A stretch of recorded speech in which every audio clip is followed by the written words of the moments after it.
یہ یاد رکھنا چاہیے کہ قرآن پاک میں اللہ تعالیٰ کا ارشاد گرامی ہے، ان عدت الشہور عند اللہ 12 شہرا فی کتاب اللہ یوم خلق السماوات والارض منها 4 حرم ذالک الدین القیم، کہ آسمان و زمین کو جب اللہ نے بنایا اسی وقت سے اللہ نے اس کیلنڈر کی ابتدا کر دی تھی، اس کو ترتیب دے دی تھی۔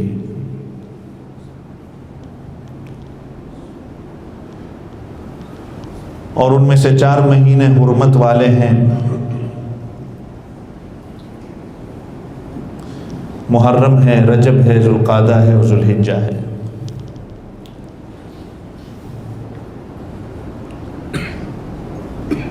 اور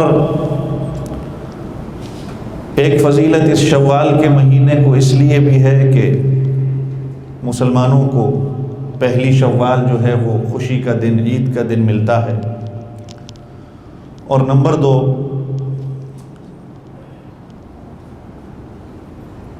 عید کے خطبے میں آپ امام سے سنتے ہیں کہ بخاری و مسلم کی روایت کہ من صام رمضان ثم اتبعہ 6 من شوال کان کصیام الدہر، کہ جو رمضان کے روزے کے بعد شوال کے 6 روزوں کو رکھتا ہے کہ گویا اس طرح ہے کہ اس نے پورے سال کا روزہ رکھا ہے۔ یہ بھی اس کی ایک فضیلت ہے، اور جیسے میں نے کہا کہ شاید ابھی اس کا 1 ہفتہ باقی ہے، تو اگر یہ فضیلت ہم میں سے اگر کسی نے حاصل نہیں کی اور کرنا چاہتا ہے، وہ اس فضیلت کو بھی حاصل کر سکتا ہے کہ وہ ان 6 روزوں کو پورا کر لے،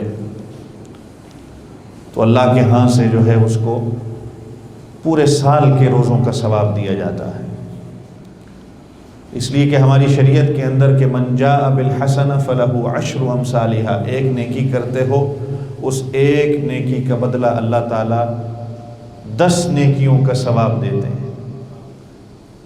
تو یہ 30 روزے اور پھر یہ 6 روزے، گویا کہ 360 قمری اعتبار سے جو سال کے دن ہوتے ہیں وہ 360 ہوتے ہیں۔ اور پھر قرآن پاک میں آتا ہے الحج اشہر معلومات، حج کے جو مہینے ہیں وہ معلوم ہیں۔ پرانے وقتوں میں حج کی تیاری جب کی جاتی تھی تو وہ شوال کے مہینے سے لوگ حج پہ جانا شروع کرتے تھے، گویا کہ حج کے مہینے جو گنے جاتے تھے وہ شوال اور ذوالقعدہ، ذوالحجہ کے تو 10 دن مانے ہی جاتے ہیں، لیکن یہ پہلے 2 مہینے شوال اور ذوالقعدہ کو مانا جاتا تھا کہ یہ اشہر حرم ہیں، کہ حاجی اس میں اپنے آپ کو تیار کرتا ہے۔ 2-3 ماہ کا پرانے وقتوں میں سفر ہوا کرتا تھا، کوئی بحری جہاز کے ذریعے جا رہا ہے، کوئی پیدل جا رہا ہے۔ آپ نے پرانے وقتوں کے بزرگان دین کے واقعات سنے ہوں گے۔ آج بھی جس کا حج کا ارادہ ہو، اگرچہ 1 دن میں یا 2 دن میں بندہ وہاں پہنچ جائے، لیکن پھر بھی اگر اس کا ارادہ ہو، اس کی تیاری رمضان کے بعد سے یعنی شوال سے شروع ہو جاتی ہے۔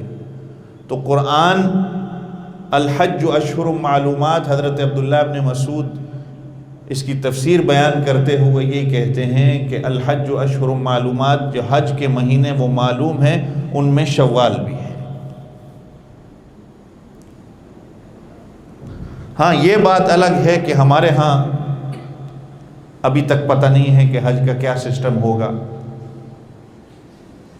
شش و پنج کے اندر ہر بندہ مبتلا ہے، جانا ہے نہیں جانا، سسٹم کیا ہے کیا نہیں ہے، کیا ہوگا کیا نہیں ہوگا، آخری منٹ تک ہمارے ہاں یہ ایک الگ چیز پائی جاتی ہے۔ بہرحال اللہ تعالیٰ مسلمانوں کے لیے آسانیاں پیدا فرمائے۔ تو یہ بھی اس شوال کے مہینے کی فضیلت ہے۔ اور پھر کئی واقعات ایسے ملتے ہیں تاریخ کے جو اسی شوال کے مہینے کے اندر ہوتے ہیں۔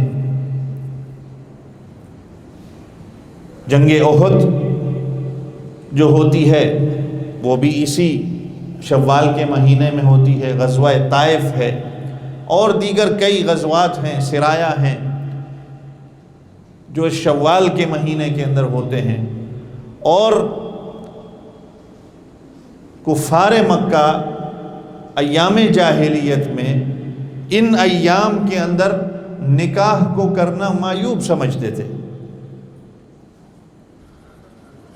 کہ یہ اشہر حرم ہیں، ان کے اندر جو ہے ہم نکاح نہیں کر سکتے۔ جیسے آج ہمارے ہاں محرم کے مہینے کو بعض لوگ معیوب سمجھتے ہیں اور محرم کے مہینے کے اندر نکاح نہیں کرتے، حالانکہ شریعت کا تو اس کے ساتھ کوئی تعلق نہیں ہے۔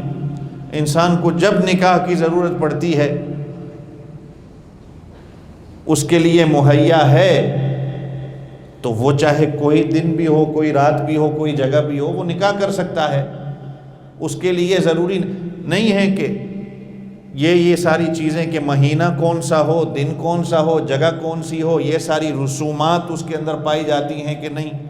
سمپل سا آسانی کے ساتھ ہماری شریعت نے جو نکاح کا طریقہ رکھا ہے کہ گواہوں کو بٹھا دو، خطبہ بھی پڑھنے کی ضرورت نہیں ہے۔ اگر امام صاحب خطبہ پڑھتے ہیں یہ ایک اضافی چیز ہے، اگر گواہ موجود ہیں ایجاب و قبول ہوتا ہے، نکاح ہو جاتا ہے۔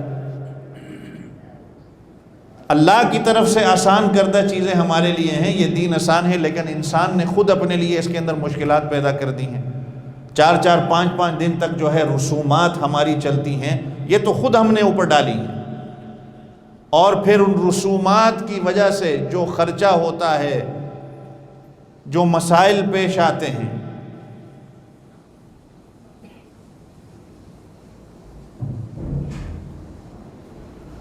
آپ صلی اللہ علیہ وسلم کا نکاح ام المومنین حضرت عائشہ رضی اللہ عنہا سے جو ہوتا ہے وہ بھی اسی شوال کے مہینے میں ہوتا ہے۔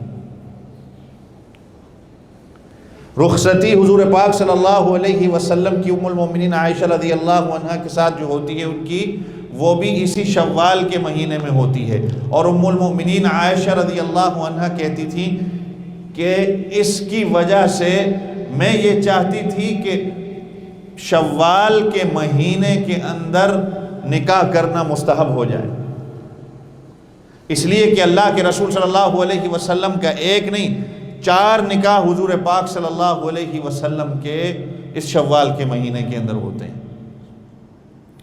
ایک ام المؤمنین عائشہ رضی اللہ عنہا سے، ایک حضرت سودا سے، ایک حضرت زینب بنت خزیمہ سے، اور ایک حضرت ام سلمہ رضی اللہ عنہا سے۔ یہ 4 نکاح حضور پاک صلی اللہ علیہ وسلم کے شوال کے مہینے میں ہوتے ہیں۔